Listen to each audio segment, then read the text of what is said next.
Hello friends, welcome back to my channel food lover Mishti. आज के आमी नतून एक रेसिपि शेयर करी, माने नतून ना, आमी आमार मतो करे फुलकपिर रोस्ट शेयर करी। कारण जेटा बानिয়েছিলাম आमार बाड़ीर सबाई खेये खूब प्रशंसा करेছিল, ताई आज के आपनादेर साथे आमी शेयर करছি। चलुन, फुलकपि केटे निয়েছি मिडियाम साइज, खूब छोटो ना खूब बड़ो ना। और एदिके निये निয়েছি কিছুটা মটরশুঁটি।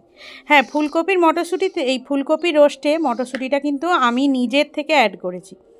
তো কড়াই বসালাম, বসিয়ে দিয়ে দিলাম সাদা তেল।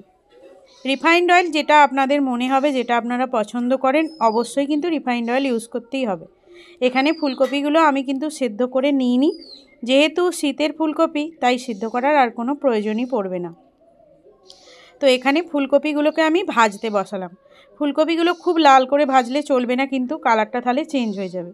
এবার মিক্সির বাটিতে দিয়ে দিচ্ছি কিছু মশলা, যেমন কাঁচা লঙ্কা, 2 ইঞ্চি মতো আদা,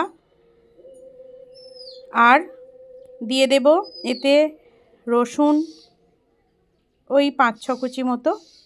মোটামুটি 2খানা ফুলকপির আমি রোস্ট বানাচ্ছি। দিয়ে দিলাম একটা পেঁয়াজ 4 কুচি করে, কারণ মিক্সিতে এতে পেস্ট করতে সুবিধা হবে। দেখুন ফুলকপিগুলো কিন্তু লাল লাল মতো হয়ে গেছে। এরপর দিয়ে দিলাম আমি মটরশুঁটিগুলো। মটরশুঁটিটাও আমি হালকা মতো ভাজা করে নেব, না হলে কিন্তু মটরশুঁটিটা একটা কাঁচা ভাব থেকে যাবে, ভালো লাগবে না।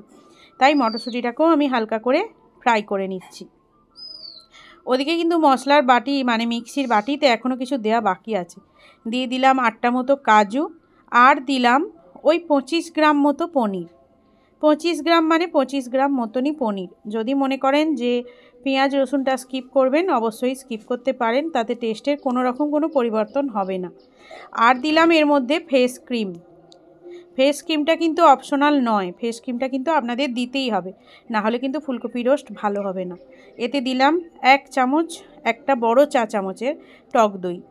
আর এদিকে ফুলকপি মটরশুঁটি ভাজা হয়ে গেছে, আমি এটা তুলে নেব একটা জায়গাতে। তুলে নিয়ে যে তেলটা পড়ে থাকবে ওর মধ্যেই আমি মশলাটা কষে নেব। দিয়ে দিলাম একটুখানি বাটার। বাটার খুব বেশি দেওয়ার কোনো প্রয়োজন নেই, যদি মনে করেন বাটার দেব না তাও অসুবিধা নেই কোনো। এতে বাটারটা দিয়ে একটু গরম হবে। দিয়ে দিলাম কালো জিরে। কালো জিরে যতটা সম্ভব পারবেন বেশি রান্নায় ব্যবহার করবেন, কারণ কালো জিরে ওষুধ হিসেবেও কিন্তু আমাদের শরীরের জন্য কাজ করে। কালো জিরের অনেক গুণাগুণ আছে। তো এর মধ্যে আমি যে মশলার পেস্টটা যেটা বানিয়েছিলাম সেটা এর মধ্যে দিয়ে দিলাম। এটা ভালো করে দিয়ে কষাতে হবে।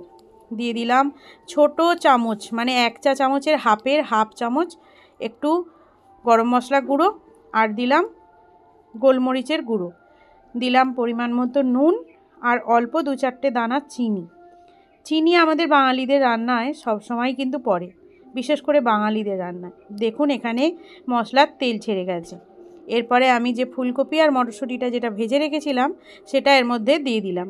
বেশিক্ষণ বানাতে লাগবেও না, আর শীতের যেহেতু ফুলকপি জলে ভাপানোরও কোনো প্রয়োজন নেই। হ্যাঁ, যদি মনে করেন যে ভাপানোর প্রয়োজন আছে তাহলে ভাপিয়ে নিতে পারেন। এই ফুলকপির রোস্টের টেস্ট অসাধারণ হয়, সত্যি বলছি।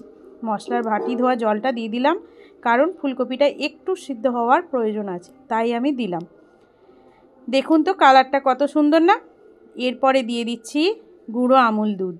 না, অপশনাল বলবো না, এটাও কিন্তু দিতেই হবে, কারণ নিরামিষ রান্না যখনই করবেন তখনই আমুল দুধ যদি দেন তার টেস্টটা দ্বিগুণ হয়ে যায় কিন্তু, কারণ আমুল দুধের একটা স্বাদ আর গন্ধ আলাদাই থাকে, তাই তার টেস্ট সবসময়ই আলাদাই হয়। আর আমি নিরামিষ রান্নার ক্ষেত্রে একটু বিশেষ করে এইরকম সাদা রান্না হলে আমুল দুধ আমি ব্যবহারই করি। দেখুন একদম রেডি হয়ে গেছে আমার ফুলকপি রোস্ট। হ্যাঁ, খেতে কেমন হয়েছিল সেটা তো আর আপনাদেরকে বলে বোঝাতে পারবো না, অবশ্যই ট্রাই করে আমাকে কমেন্ট করে জানাবেন যে খেতে কেমন হয়েছিল। এই দেখুন সার্ভিং বলে সার্ভ করে নিয়েছি। আশা করি ভালোই হয়েছে। চলুন ভিডিওটা এখানেই শেষ করলাম। দেখা হচ্ছে নতুন ভিডিও নিয়ে, নতুন রেসিপি ভিডিও নিয়ে। কিছু রেসিপি জানার থাকলে কমেন্ট করে জানাবেন, আমি চেষ্টা করব শেয়ার করার।